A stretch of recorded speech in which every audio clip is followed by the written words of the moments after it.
புதுக்கோட்டை அருகே விபத்தில் காயமடைந்து உயிரிழந்த வாலிபரின் உடல் உறுப்புகளை பெற்றோர்களின் சம்மதத்துடன் அதிவேக குளிர்சாதன ஆம்புலன்ஸ் மூலம் 10க்கும் மேற்பட்டோருக்கு கொண்டு செல்லப்பட்டது.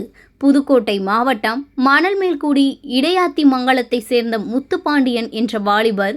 இவர் புதுக்கோட்டை அருகே சிப்காட் பகுதியில் உள்ள தொழிற்சாலையில் வேலை பார்த்து வரும் நிலையில் கடந்த 3 நாட்களுக்கு முன்பு சிப்காட் அருகே நடந்த சாலை விபத்தில் படுகாயமடைந்து திருச்சியில் உள்ள தனியார் மருத்துவமனையில் சிகிச்சை பெற்று வந்த நிலையில் மூளைச்சாவு அடைந்தார்.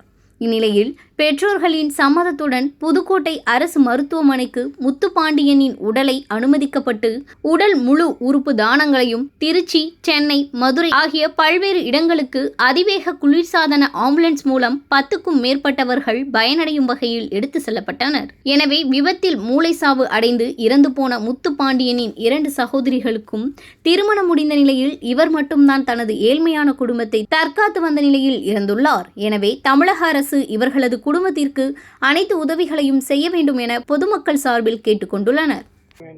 விபத்தில் படுகாயமடைந்து மூளைச்சாவடைந்த முத்துப்பாண்டி அவர்கள் அவர்களுடைய குடும்பத்தினர் மற்றும் அவர்களின் விருப்பத்திற்கிணங்க உறுப்பு தானம் செஞ்சுருக்காங்க. அவங்க மிகவும் ஏழ்மையான குடும்பமாக இருந்தாலும் இன்றைக்கி அந்த ஒரு நற்பணியை செய்யறதுக்கு ரொம்ப சிரத்தை எடுத்து செஞ்சுருக்காங்க. அவர்களுடைய குடும்பத்தார்கள் மிகவும் ஏழ்மையான நிலையில் இருக்கிறாங்க.